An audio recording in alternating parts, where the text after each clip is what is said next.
નમો અરિહંતાણં નમો સિદ્ધાણં નમો આયર્યાણં નમો ઉજ્જયાણં નમો લોયે સૌસાહુનં અસપંસનમોકારો સર્વપાવપનાશનો મંગલાણં ચ સૌવર્તે પરમં અવૈમંગલम् અજ્ઞાનતિમિરંધાનાં જ્ઞાનાંજનશલાકયા ચક્ષુન્મીલિतं येन તસ્મૈ શ્રીગુરુવે નમઃ મુખાદિવ્યાકુક્ષિરત્નં શબ્દજિતવર્યાત્મજં શ્રીરાજચંદ્રયહું વંદે તત્વલોચનદાયકં પ્રભુતત્વલોચનદાયકम्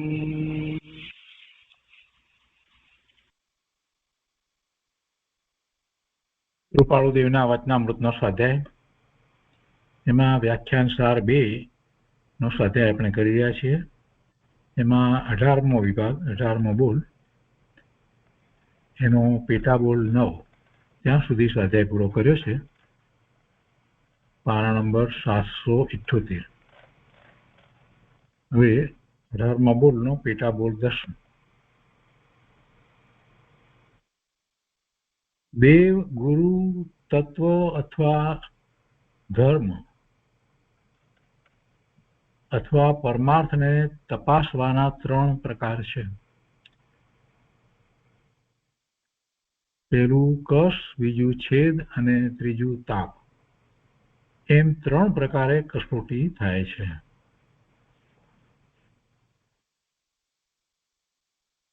ધર્મને અથવા તો પરમાર્થને તપાસવાના 3 પ્રકાર છે.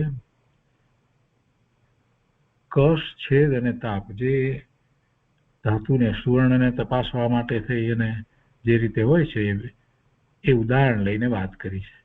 તો એમ 3 પ્રકારે કસોટી થાય છે. સોનાની કસોટીના દ્રષ્ટાંતે પહેલા અને બીજા પ્રકારે કોઈમાં મળતાપણું આવે, કશ અને છેદ, પરંતુ તાપની વિશુદ્ધ કસોટીએ શુદ્ધ જણાય તો તે દેવ, ગુરુ અને ધર્મ ખરા ગણાય.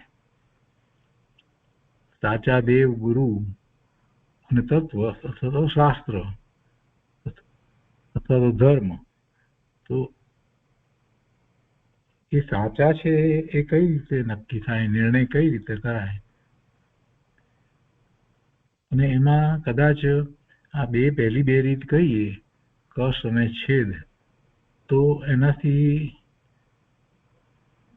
એ અને બીજા જે સાચા ન હોય એ સરખા લાગે.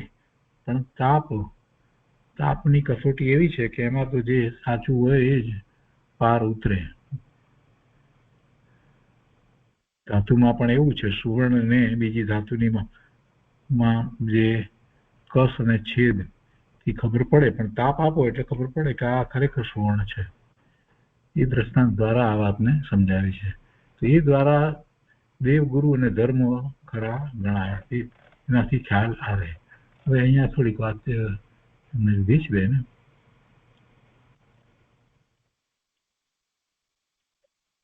કસોટી કરવાના પથ્થરથી, કસોટીનો પથ્થર આવે એનાથી ધાતુની કસોટી થતી હોય. સોનાની શુદ્ધતાની તપાસ કરી કિંમત આપવામાં આવે એટલે એ કશ, કસોટીનો પથ્થર એની પર ઘસે એવું કશું. હવે એના ઉપરથી હમણાં સુધાબેને જેવું વાત લીધી છે, દાખલો આપ્યો છે કે પ્રાણવધ વગેરે પાપ સ્થાનોનો નિષેધ અને અધ્યયન, ધ્યાન જેવા સત્કર્મોની આજ્ઞા. એ એમણે એ રીતે લખ્યું છે કે એ દ્વારા ખ્યાલ આવે. એનો અર્થ કે છેદ એટલે કાપો પાડીને કે છિદ્ર કરીને જે બાહ્ય ક્રિયા વડે ધર્મના વિષયમાં બાધા ન પહોંચે, મલિનતા ન આવે પણ પવિત્રતા વધતી રહે તે. જેમ સુવર્ણની તપાસમાં કાપો પાડીને કે છિદ્ર કરીને જે રીતે હોય તો એના ઉપરથી આ રીતે લેવાનું કે બાહ્ય ક્રિયા વડે ધર્મના વિષયમાં બાધા ન પહોંચે અને મલિનતા ન આવે પણ પવિત્રતા વધતી રહે. એ બીજી રીત છે સાચા દેવ ગુરુ અને શાસ્ત્રને નક્કી કરવાની.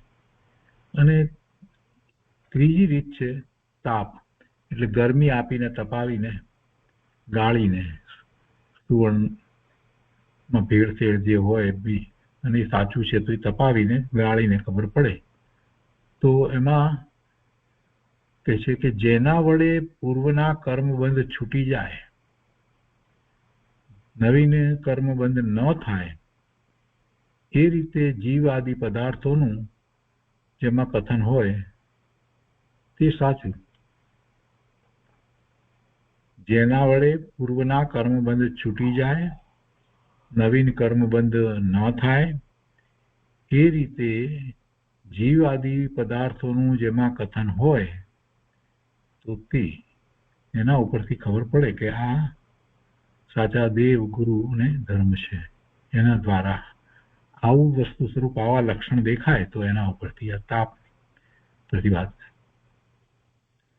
ધર્મબિંદુ ગ્રંથની અંદર લીધું છે. એટલે સમભાવ ભાવી શ્રી હરિભદ્ર સુરી એ ઈસવીસન 480 થી 528 દરમિયાનમાં ત્યાં તો એમને એમના દ્વારા રચાયેલ પ્રકરણ ગ્રંથના 8 અધ્યાય 548 સૂત્રમાં ગૃહસ્થ ધર્મ અને યતિ ધર્મ વિશે છે.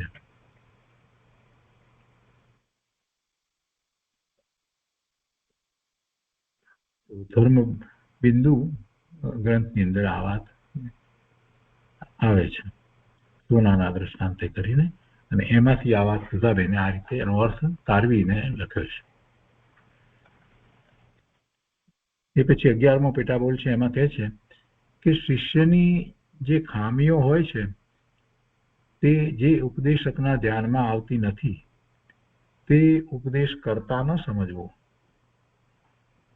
સાચા ઉપદેશકો હોય તો એ ઉપદેશ આપે છે તો સામના જીવનું હિત થાય એવો ઉપદેશ આવે, અને એમાં પણ જે શરણે આવ્યો છે તો એને ઉપદેશ આપે છે તો એને યોગ્ય ઉપદેશ આપે છે એની ભૂમિકા અનુસાર. તો ભૂમિકા અનુસાર જ્યારે ઉપદેશ આપવામાં આવતો હોય ત્યારે પછી એ શિષ્ય જે છે સમર્પણ કરી દીધું છે એને, તો એવા શિષ્યની ખામી જે હોય, એનો દોષ હોય, એની ભૂલ થતી હોય એ એને ન જણાવે તો એ બરાબર ના કહેવાય.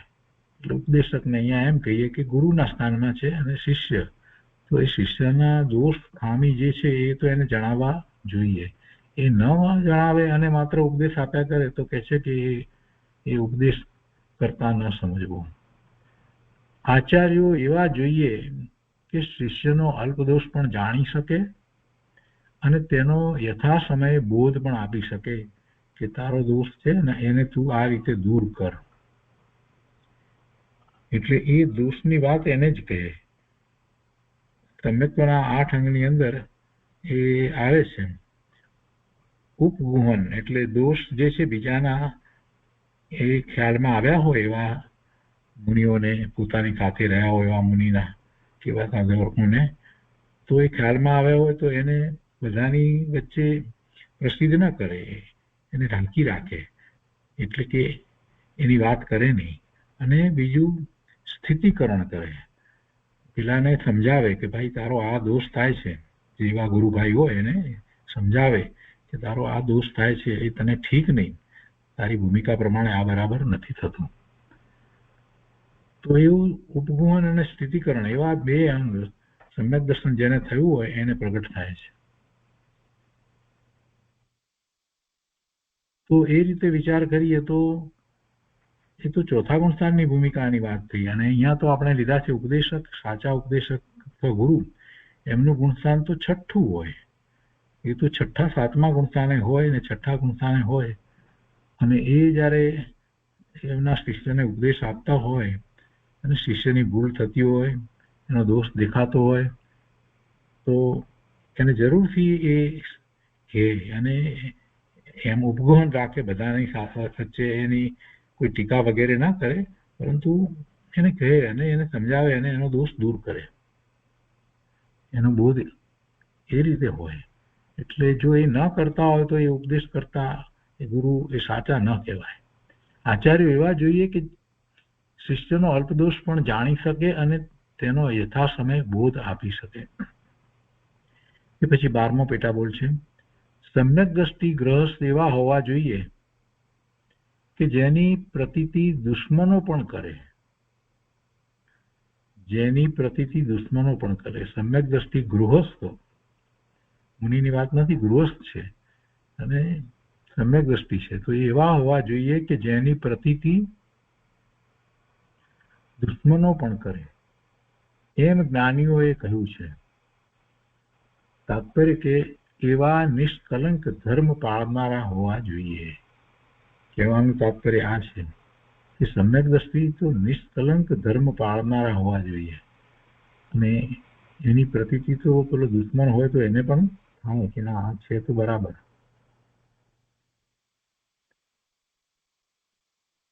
એ પછી આ રીતે 18 બોલ પૂરા થયા. હવે 19મો બોલ છે, રાત્રે લખ્યું છે, એ જ દિવસની રાતમાં હશે. તો તે પહેલું છે, એમાં 2 જ પેટા બોલ છે. પહેલો પેટા બોલ છે અવધિ જ્ઞાન અને મનોપર્યો જ્ઞાન વચ્ચે તફાવત. બે વચ્ચે તફાવત છે. અને પરમ અવધિ જ્ઞાન મનોપર્યો જ્ઞાનથી પણ ચડી જાય છે અને તે એક અપવાદ રૂપે છે. અહીંયા સ્પષ્ટતા આપી છે ફૂટનોટની અંદર કે અવધિ જ્ઞાન અને મનોપર્યો જ્ઞાન સંબંધી નંદી સૂત્રમાં જે વાંચવામાં આવેલ તેથી જુદા થયેલ અભિપ્રાય પ્રમાણે ભગવતી આરાધનામાં વાંચવામાં આવ્યાનું કૃપાળુદેવે જણાવ્યું, શ્રીમદે જણાવ્યું. પહેલા એટલે અવધિ જ્ઞાનના કટકા થાય છે. હિયમાન ઇત્યાદિ ચોથે ગુણસ્થાનકે પણ હોઈ શકે. સ્થૂળ છે એટલે મનના સ્થૂળ પર્યાય જાણી શકે. જો અહીંયા મનના લખ્યું છે એટલે એ ખરેખર તો અવધિ જ્ઞાન છે, એટલે તો રૂપી પદાર્થોનું અમુક અંતર સુધીના રૂપી પદાર્થોનું અમુક પ્રકારે સ્પષ્ટતા પ્રમાણે એ જ્ઞાન કરે છે, એને આપણે અવધિ જ્ઞાન કહીએ છીએ. અને મનોપર્ય જ્ઞાનમાં તો સામી વ્યક્તિ જીવ જે છે એના મનના ભાવ જાણી શકે. એટલે અહીંયા બંનેનું જરાક ભેગું લીધું છે એટલે એ અપેક્ષાથી વાત હશે. ચોથે ગુણસ્થાને કે પણ હોઈ શકે અવધિ જ્ઞાન, તો એ સ્થૂળ છે એટલે મનના સ્થૂળ પર્યાય જાણી શકે. અને બીજું મનોપર્યો જ્ઞાન સ્વતંત્ર ને ખાસ મનના પર્યાય સંબંધી શક્તિ વિશેષને લઈને એક જુદા તાલુકાની માફક છે,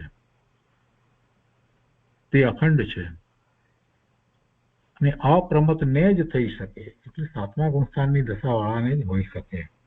અવધિ જ્ઞાન કદાચ એથી નીચે હોય પણ આ તો 7મા ગુણસ્થાન વાળાને જ હોય. પણ આ બંને લબ્ધિરૂપ જ્ઞાન છે, એ હોવા જરૂરી છે એમ નથી. બીજી વાત, આ જ્ઞાન હોય તો એથી કઈ મોક્ષ વહેલો જ થઈ જાય, જલ્દી થાય છે એવી વાત નથી. પણ જેને એવી લબ્ધિ પ્રગટી છે તો એનો અર્થ એ છે કે એને એવો પુરુષાર્થ હતો એટલે એવી લબ્ધિ પ્રગટી, એને અવધિ જ્ઞાનની લબ્ધિ પ્રગટી હોય કે મનોપર્ય જ્ઞાનની લબ્ધિ પ્રગટી હોય. પણ જે પુરુષાર્થ દ્વારા એને આ લબ્ધિ પ્રગટી છે તો એ પુરુષાર્થ તો કંઈ એને માટે તો કરતા ન હતા. એ મહાત્મા એમને આ લબ્ધિ પ્રગટ થઈ તો એને માટે કંઈ એ પુરુષાર્થ કરતા ન હતા. એ તો પુરુષાર્થ તો પોતાના સ્વરૂપની પ્રાપ્તિ માટે કરતા હતા. એટલે એમનો પુરુષાર્થ જ અપૂર્વ હોય અને એવો અપૂર્વ પુરુષાર્થ કરતા હોય એમાંથી કોઈ જીવને આવી લબ્ધિ પ્રગટી હોય. એટલે આવી લબ્ધિ પ્રગટી હોય એને મોટે ભાગે તો એ ભાવમાં મોક્ષ હોય, અથવા તો આસન ભવ્ય હોય, બહુ ભાવ ન હોય, એકાદ બે ભાવમાં એ મોક્ષ જનાર હોય. તો અહીંયા કહે છે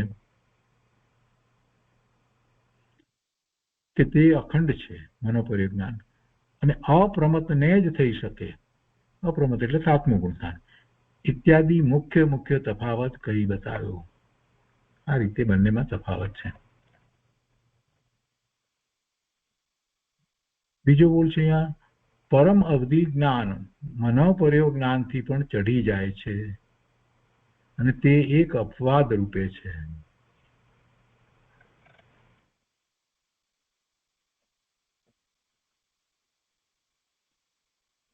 અહીંયા એ વિશેની વાત આવે છે એટલે આપણે આગળ લઈએ છીએ. બોલ 10મો,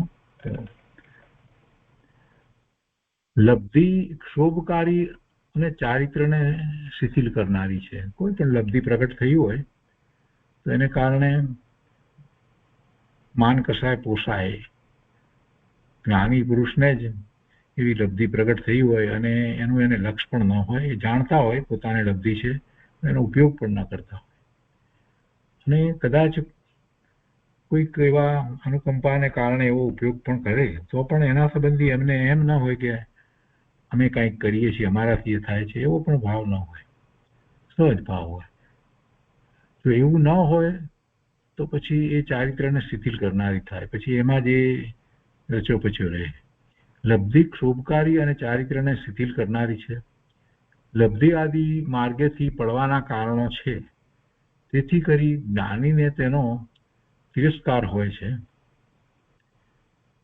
જ્ઞાની લબ્ધિ પ્રાપ્ત કરવા માટે પુરુષાર્થ કરતા નથી હોતા. જ્ઞાનીને જ્યાં લબ્ધિ સિદ્ધિ આદિથી પડવાનો સંભવ ઉત્પન્ન થાય છે ત્યાં તે પોતાથી વિશેષ જ્ઞાનીનો આશ્રય શોધે છે. લબ્ધિ હોય તો લબ્ધિ થઈ હોય તો પોતાના ગુરુની નિશ્રામાં રહે અને એ લબ્ધિના પ્રયોગ કરવાનું એ ટાળે, કેમ કે ક્યારેક એવું થઈ જાય કે આ લબ્ધિનો પ્રયોગ કરીએ એવો વિકલ્પ આવી જાય, પણ એમાં પોતાથી વિશેષ જ્ઞાની છે એમની નિશ્રામાં રહે તો એવો પછી વિકલ્પ ના આવે. એ પછી 12મો પેટાબોલ છે કે આત્માની યોગ્યતા વગર એ શક્તિ આવતી નથી. આત્માની યોગ્યતા વગર એ શક્તિ આવતી નથી. આત્માએ પોતાનો અધિકાર વધારવાથી તે આવે છે. અધિકાર વધારવો એટલે એવો પુરુષાર્થ કરવો, જેમ જેમ જેમ જેમ સ્વરૂપનો નિર્ણય થતો જાય અને સ્વરૂપની દ્રષ્ટિ થતી જાય, રુચિ એવી થતી જાય એટલે પોતાની ભૂમિકા એટલી ઊંચી આવે. એટલે એ રીતે એમ આત્માએ પોતાનો અધિકાર વધાર્યો એમ કહેવાય. શેને માટેનો અધિકાર? પોતાની પૂર્ણ સ્વરૂપની પ્રાપ્તિ માટેનો. એટલે આત્માની યોગ્યતા વગર એ શક્તિ આવતી નથી. આત્માએ પોતાનો અધિકાર વધારવાથી તે આવે છે, એટલે એ પુરુષાર્થ કરવાથી આવે છે. દેહ છૂટે, 12મો પેટાબોલ છે, દેહ છૂટે છે તે પર્યાય છૂટે છે, પણ આત્મા આકારે અખંડ ઉભો રહે છે. દેહ છૂટે એટલે દેહ છૂટ્યો એટલે હવે આ દેહ છોડીને એ નીકળી જાય છે. એનો અર્થ કે આ વર્તમાન પર્યાય જે હતી, જે મનુષ્યની પર્યાય, એમાં પુરુષ કે સ્ત્રીની કે જે પર્યાય હતી એ છૂટી. દેહ છૂટ્યો એટલે એ પર્યાય છૂટી. હવે એ પર્યાય રહી નહીં. હવે જે પર્યાય થવાની હોય, દેવની કે મનુષ્યની કે તિર્યંતની કે જે કંઈ થવાની હોય એ થશે. પણ આત્મા આકારે અખંડ ઉભો રહે છે. આત્મા તો આત્મા તરીકે અખંડ જ રહ્યો છે. દેહથી જુદો પડ્યો એટલે એમાંથી કાંઈ ઓછું થઈ ગયું એવી વાત નથી. પોતાનું કાંઈ જતું નથી. જે જાય છે તે પોતાનું નથી. ગયું શું? પોતાનું તો કાંઈ જતું નથી. દેહથી છૂટો પડ્યો અને કદાચ એમ કહે કે દેહ ગયો, તો દેહ તો ગયેલો જ હતો, પહેલેથી છૂટો જ હતો. એટલે પોતાનો દેહ તો હતો જ નહીં. અત્યારે દેહ છૂટ્યો એટલે પોતાનું કાંઈ જતું નથી, અને જે જાય છે તે પોતાનું નથી. એમ પ્રત્યક્ષ જ્ઞાન થાય નહીં ત્યાં સુધી મૃત્યુનો ભય લાગે. આમ જેને પ્રત્યક્ષ જ્ઞાન એટલે અનુભવ સહિત હોય ને એને જ પ્રત્યક્ષ કહેવાય.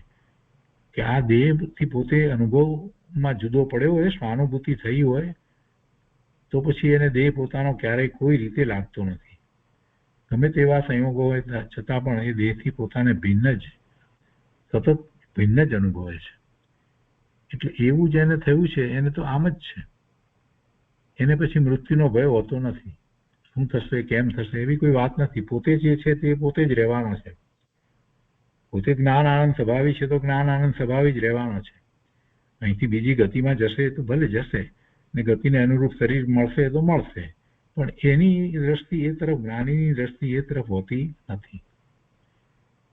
એને મૃત્યુનો ભય પણ હોતો નથી. કે દેહ છે એ સંયોગી કરીને પ્રાપ્ત થયો છે, તો જે સંયોગી વસ્તુ હોય એનો વિયોગ અવશ્ય થાય. એ પછી 13મો પેટા બોલ છે, गुरु गणधर गुणधर अधिक सकल प्रचुर परंपर और व्रत तपधर तनु नगनतर वंदव ऋष शिरमो. સ્વામી કાર્તિક અનુપ્રેક્ષા ટીકાનો દોરો ત્રીજો છે.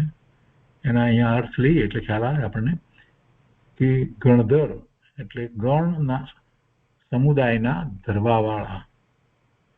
ગણ છે ને, મુનિઓનો ગણ છે, એમાં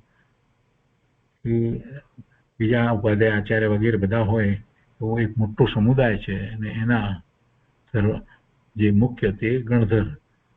તો કહે છે કે એ ગણ સમુદાયના ધરવાવાળા. અને ગુણધર એટલે ગુણના ધરવાવાળા, ગુણોને ધરવાવાળા ગુણધર. પ્રચુર એટલે ઘણા, વૃષ એટલે ધર્મ, અને શિરમૌર એટલે માથાના મુકટ. એટલે અહીંયા આનો અર્થ એવો થાય કે ગુરુ ગણધર ગુણધર અધિક પ્રચુર પરંપર ઔર. પોતે ગુણોના ધરનાર એવા ગણધર છે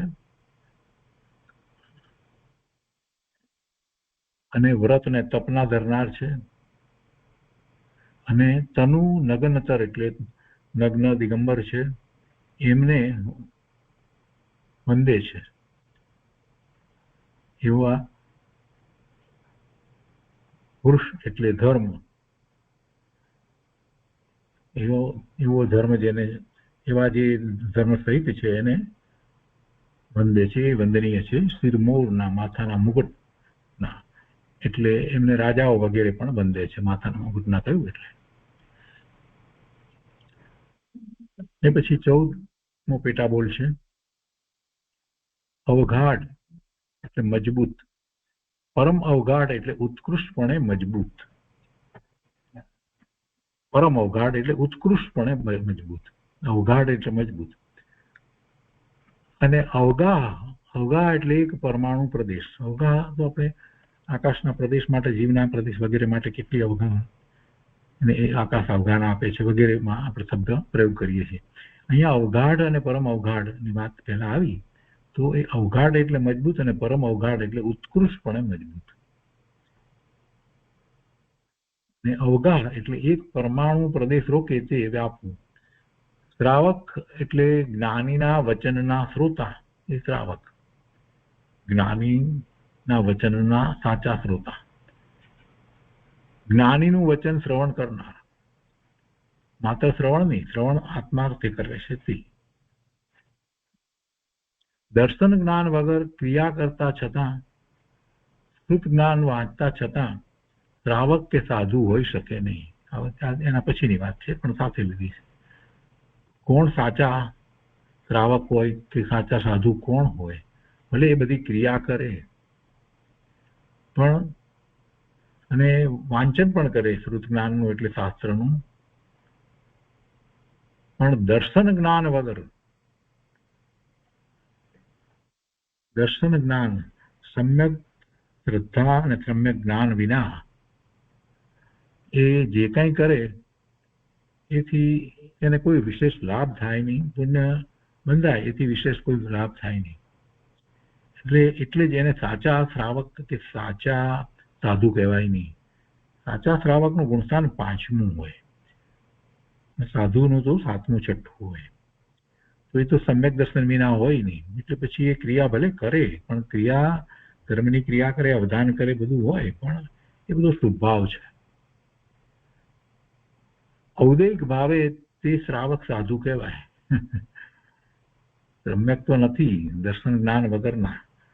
દર્શન જ્ઞાન નથી તો એ જે કંઈ ક્રિયાઓ વગેરે કરી રહ્યા છે તો એમાં શુભ ભાવ હોય એટલે અપેક્ષાથી એમ કહેવું છે કે ભલે નિશ્ચયથી તો નથી પરંતુ પોતે જેવા ભાવ આવે છે એ પ્રમાણે વર્તે છે ને, એટલે ઔદૈહિક ભાવે તે શ્રાવક સાધુ કહેવાય.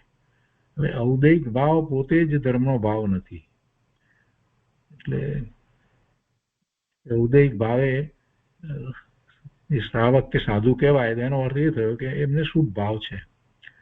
ઉપસમ ભાવ જો હોય તો એનો અર્થ એવો થાય કે કર્મના ઉદયોની સાથે જોડાઈને એ શુભાશુભ ભાવે નથી થતા, એનો ઉદય એમને કઈ અસર જ નથી કરતો, એમ ઉપસમ.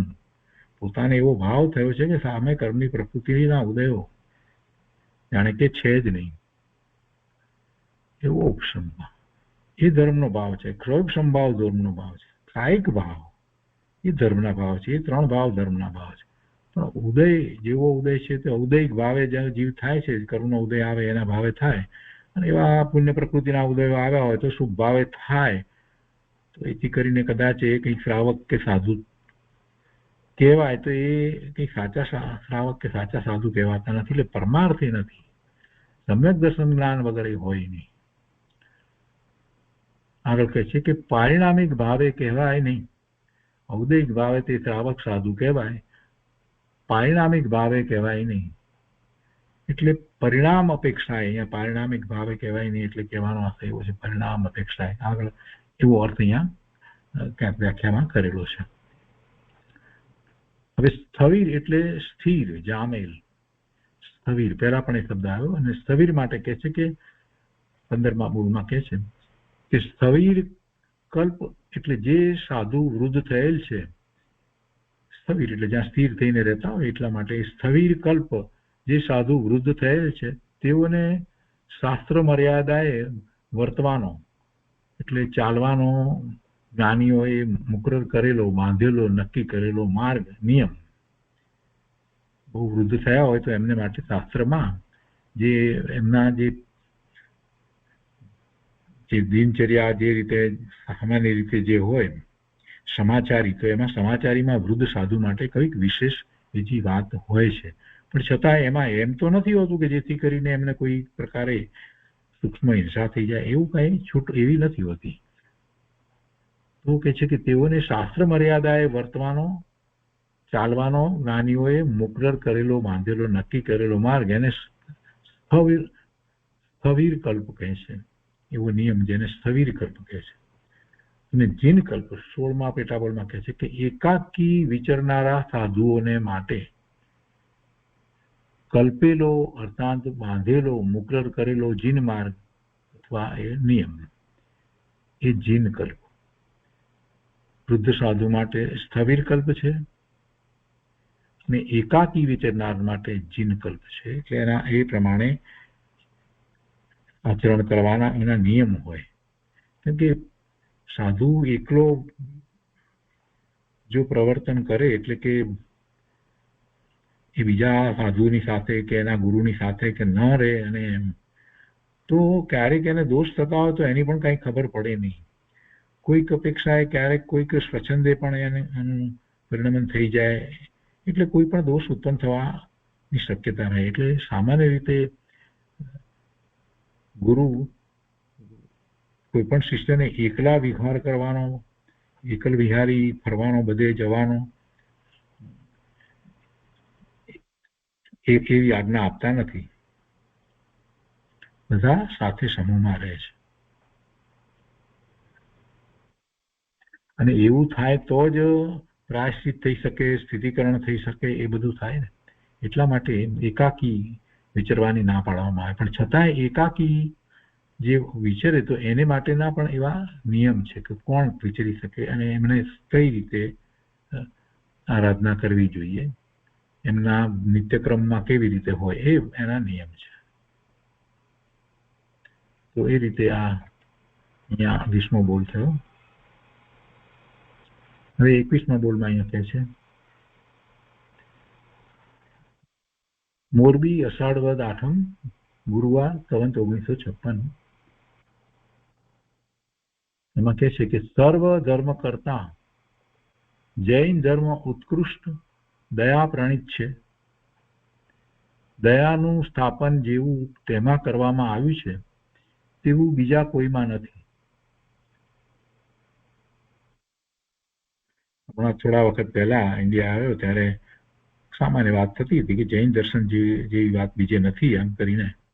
તો તરત જ એક ભાઈ બોલ્યા કે એ તો બધા પોતાના ધર્મ માટે એવું જ કહે છે, પોતે જૈન છે છતાં પાછા એમ બોલે કેમ કે જૈનનો કોઈ બીજો અભ્યાસ નહીં ને એટલે એમ નહીં. એ બધા ધર્મ સરખા જ છે, એમાં કાંઈ ફેર નથી હોતો, ધર્મ વિશે કાંઈ જ અભ્યાસ નહીં. અને પાછા આમ બોલે એ તો કે બધા પોતાના ધર્મનું એવું જ બોલે એમ.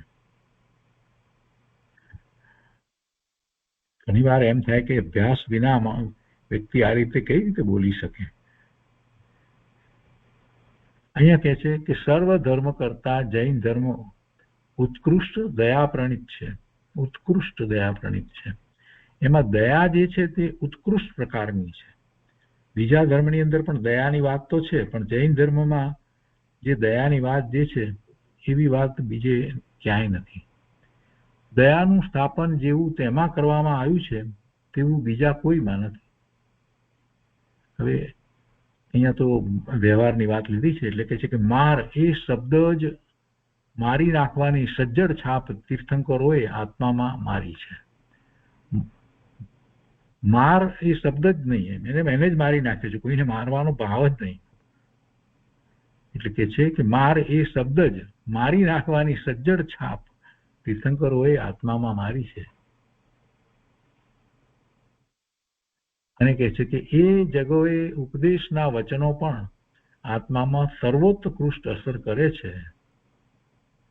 સ્ત્રી જીનની છાતીમાં જીવ હિંસાના પરમાણુ જ ન હોય. ભગવાનને એવા પરમાણુ જોતા નથી. શ્રી જીનની છાતીમાં જીવ હિંસાના પરમાણુ જ ન હોય એવો અહિંસા ધર્મ શ્રી જીનનો છે. જેનામાં દયા ન હોય તે જીન ન હોય. જૈનને હાથે ખૂન થવાના બનાવો પ્રમાણમાં અલ્પ હશે. એ તો જો કે જૈન હોય જ નહીં. જૈન હોય તે અસત્ય બોલે નહીં. જો જૈન વિશે ઘણી વાત લીધી છે, પણ આમાં એક આ દયાની વાત કહી, સર્વોત્કૃષ્ટ દયા જે છે એ જે વાત કરવામાં આવી છે એના માટે આપણે જરાક વિચાર કરીએ કે નિશ્ચયથી દયા કોને કહેવામાં આવી છે. સર્વોત્કૃષ્ટ દયા એટલે દયા પાડીએ, બીજાને બચાવીએ, આમ તેમ બધું બરાબર છે. જીવન એ બધી દયા તો છે, દયા રાખીએ, બીજાને મદદ કરીએ, બધું બરાબર છે. પણ અહીંયા તો સર્વોત્કૃષ્ટ દયાની વાત કરી છે કે જે બીજા ધર્મની અંદર છે જ નહીં. એ કઈ દયા? અહિંસા પરમો ધર્મ જે કહેવામાં આવ્યો છે, તો અહિંસા તો બીજા ધર્મોની અંદર પણ છે, એ લોકો પણ કે માને છે, એમાં એવું નથી કે મારવા કોઈને કે કોઈને દુઃખી કરવા કે રંજાડવા એવી વાત તો એ બીજા ઘણા ધર્મોની અંદર નથી. એનો એ લોકો નિષેધ કરે છે. તો આપણે ત્યાં એવી કઈ એવી જે દયા કે જે સર્વોત્કૃષ્ટ છે ને બીજે નથી. તો એ દયા એટલે પોતે ભગવાન આત્મા જ્ઞાન આનંદ સ્વરૂપ સિદ્ધ સમાન પૂર્ણ પવિત્ર છે. અને વર્તમાન પર્યાયની અંદર એને મલિનતા વગેરે છે. એટલે અત્યારે એની દશા પર્યાયમાં તો એને શુદ્ધ પરમ શુદ્ધ દશા સિદ્ધની દશા પ્રગટ નથી થઈ. તો એવું અત્યારે વર્તમાનમાં જે જીવન છે તો એમાં એવું કેમ છે? તો કે એને આ ગતિ પ્રાપ્ત થઈ છે. એનો અર્થ જ એ છે કે એ પૂર્વે એને પુણ્ય અને પાપના એવા ભાવ કર્યા છે, અને એ પુણ્ય અને પાપના ભાવોને કારણે એવા કર્મના બંધ પડ્યા છે, એના ઉદય આવે છે. એટલે એની સાથે એ જીવન વિતાવે છે. જ્યારે આવું છે ત્યારે એનો અર્થ શું થયો કે પોતે શુદ્ધ છે છતાં પણ એ શુભ અને અશુભ ભાવ સહિત જીવન પ્રતીત કરે છે. એનો અર્થ એ થયો કે શુદ્ધ ભાવ તો એનો પોતાનો છે. જે શુદ્ધ ભાવ ત્રિકાળ છે એ શુદ્ધ ભાવ કેમ પ્રગટ નથી થતો?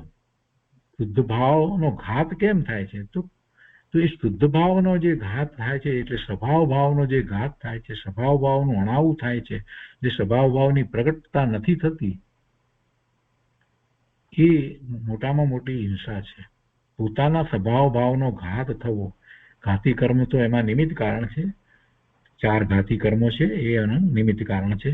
તો એવો સ્વભાવ ભાવનો ઘાત જે થાય છે એ ઘાત એને હોવો જોઈએ નહીં, અને એ સ્વભાવ ભાવનો ઘાત કરનાર પોતે છે.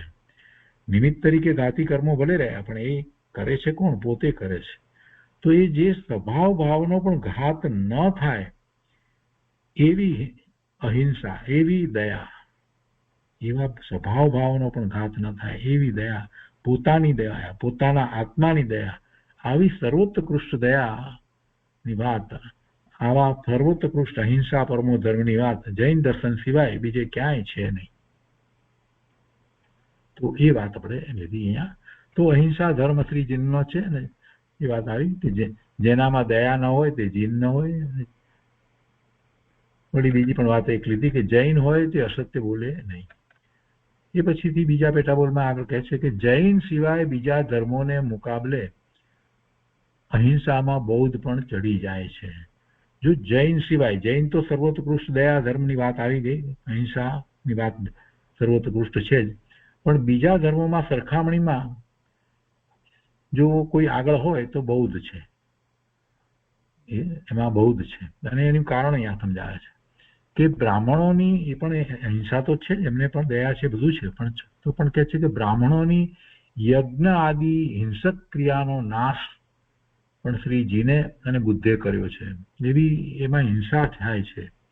યજ્ઞ કરે છે ને એ યજ્ઞની અંદર ભલે એ પ્રાણીઓને ન હોમતા હોય પણ છતાં એ યજ્ઞ કરે છે ને એમાં જે કંઈ બીજું હોમે છે ને કરે છે એ બધું જે, એને કારણે કેટલાય બીજા સૂક્ષ્મ નાના જીવો, બધા જીવડાઓ વગેરે આ તે બધા જે છે એની હિંસા થાય છે ને.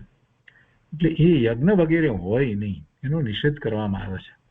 જૈનમાં તો યજ્ઞ હોય જ નહીં, યજ્ઞ હોય જ નહીં, જૈનમાં હોઈ શકે જ નહીં. અત્યારે સમજ્યા વગર કેટલાક લોકો એવા પુસ્તકો લખીને બેઠા છે જે ધર્મના પુસ્તકો નથી, એમાં એવા બધા વિધિ વિધાનો લખ્યા છે. તો એમાં એ વિધાનની અંદર પછી એવો યજ્ઞ કરે નાનો, એમ વિધાન બધું બોલાઈ જાય ત્યાર પછીથી એમ, એટલે હવન જેને કહીએ હવન કરે. અરે જૈનમાં આ વળી ક્યાંથી આવ્યું? એ હોય જ નહીં. આપણે તો અગ્નિ પણ કારણ વગર પેટાવતા નથી, કેમ કે એમાં અગ્નિકાય જીવોની હિંસા થતી હોય છે. તો આમાં તો એટલા પ્રમાણમાં હવન કરે એની અંદર બધું નાખે, ઘી નાખે, તો આસપાસના બીજા કેટલાય નાના જીવો જે છે એની હિંસા થઈ જાય. એટલે એ તો હોય જ નહીં. તો બ્રાહ્મણ જે છે તે યજ્ઞ આદિ કરે છે તો એ હિંસાનો નિષેધ જૈન દર્શને પણ કર્યો છે ને બૌદ્ધ દર્શને પણ કર્યો છે, જે હજુ સુધી કાયમ છે. જો બૌદ્ધ દર્શને તો બધી વાત બરાબર કરી છે, પણ અત્યારે બૌદ્ધ ધર્મ મુખ્યપણે ક્યાં છે? ચાઇના વગેરેમાં છે, કે જ્યાં એ લોકો કેટલી બધી હિંસા કરી રહ્યા છે. એ કંઈક બૌદ્ધ ધર્મને અનુસરી રહ્યા છે એમ કેમ કહેવાય? આટલી હિંસા હોય નહીં. બૌદ્ધ ધર્મમાં ક્યાં હિંસાની વાત છે? એ લોકો તો ખૂબ હિંસા કરે છે, નોનવેજ ખાય છે અને બધું ઘણું બધું. પણ ધર્મની અંદર એ વાત નથી. પોતે પોતાની જાતને ગમે તે કેવડાવે, ગમે તે પ્રકારના ધર્મમાં છે, ગમે તેને અનુસરે છે, એવી બધી વાત પોતે પોતાને કેવડાવે અને પછી એ વિપરીત રીતે પરિણમે. એટલે કાંઈ પેલો ધર્મ જે છે, ધર્મના સિદ્ધાંતો મૂળભૂત જે છે એ કાંઈ ખરાબ ખોટા થઈ જાય છે એવું નથી હોતું. કોઈ પોતાને જૈન કેવડાવે અને પછી એ ખરાબ ધંધા કરતો હોય, અટક પણ એને જૈન રાખી હોય, અને પાછો સવારના એ દેરાસરે જાય, મંદિર જાય, પૂજા કરે, બધું કરે, અને પછી પાછા એટલા બધા ખરાબ ધંધાઓ બધા કરતા હોય કે જે એને ખૂબ પાપનો બંધ થાય, નરકમાં જવાનું થાય, એવા ધંધાઓ કરતો હોય પાપના. એ કંઈ જૈન કહેવાય નહીં. એ ભલે એ કહે કે હું જૈન છું, પણ એથી કંઈ જૈન થઈ શકતો નથી. એટલે એવું જ અત્યારે વર્તમાનની અંદર કદાચ બૌદ્ધ ધર્મને ફોલો કરવા વાળાઓનું એવું કંઈક અંશે સ્વરૂપ દેખાય છે.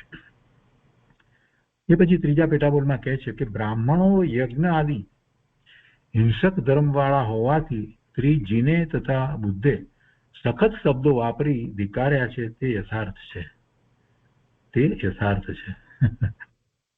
ધિક્કાર્યા છે એટલે કે આ વ્યક્તિગત કોઈની વાત ધિક્કાર નથી, પરંતુ એ યજ્ઞમાં ધર્મ માનવો એ માન્યતા જે છે એ માન્યતા ખોટી છે, ધિક્કારવા યોગ્ય છે કે ના.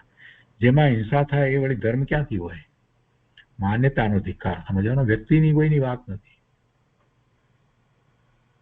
પછી આગળ એના વિશે જ કહે છે કે બ્રાહ્મણોએ સ્વાર્થ બુદ્ધિથી એ હિંસક ક્રિયા દાખલ કરી છે.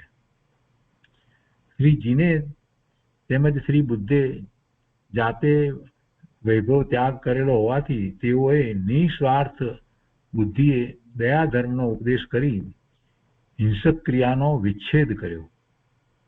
હિંસક ક્રિયા તો હોય જ નહીં એમ એનો વિચ્છેદ કર્યો, એવો જ ઉપદેશ કર્યો. જગત સુખમાં તેઓની સ્પૃહા નહોતી. કોની? શ્રી મહાવીર સ્વામી ભગવાનની અને ગૌતમ બુદ્ધ. એટલે તો એ બંને રાજકુમાર હતા, લગભગ સમકાલીન કહી શકાય. અને એ વખતમાં એ બધું છોડીને નીકળી ગયા. પણ મહાવીર સ્વામી ભગવાનની તો વાત જ જુદી. એમને તો 10 ભાવ પહેલા આવ્યા. મહાવીર સ્વામી ભગવાનની પહેલાના જે 10મો ભાવ હતો એમાં એમને સમ્યક દર્શન થયું હતું. સિંહના ભાવની અંદર સમ્યક દર્શન થયું હતું. અને ત્યાર પછીથી તો એમને દેવ મનુષ્યના ભાવ થયા. અને આ ભાવમાં તો તીર્થંકર થઈ ને મોક્ષ જનાર છે. તીર્થંકર છે. એટલે એમની સાથે કઈ ગૌતમ બુદ્ધની કઈ કોઈ રીતે તુલના થઈ શકે નહીં. આ તો બીજી અપેક્ષાથી વાત, હિંસાની અપેક્ષાથી વાત છે એટલા પૂરતું જ. પણ એમની સાથે ગૌતમ બુદ્ધની તુલના ના કરી શકાય. ગૌતમ બુદ્ધ એ સર્વજ્ઞ પરમાત્મા ન હતા. એ લોકો ભલે જે રીતે કહે એ રીતે, પણ જેવા સર્વજ્ઞ પરમાત્મા તીર્થંકર ભગવાન કેવળી પરમાત્મા એવા એ કઈ ન હતા. દયા ધર્મનો એમને ઉપદેશ કર્યો એ વાત બહુ સારી વાત છે. અને પરિગ્રહ ત્યાગ વગેરે પણ હતું. પણ તેથી કરીને આત્માની આવી અનુભૂતિ અને એમાં આવી સ્થિરતા અને એમ કેવળ જ્ઞાન, કેવળ દર્શન એવું કઈ એમણે પ્રગટ કર્યું એમ ન હતું. એટલે એમની સાથે કઈ તુલના કરવાની નથી. અહીંયા બીજી અપેક્ષાથી વાત ચાલી રહી છે.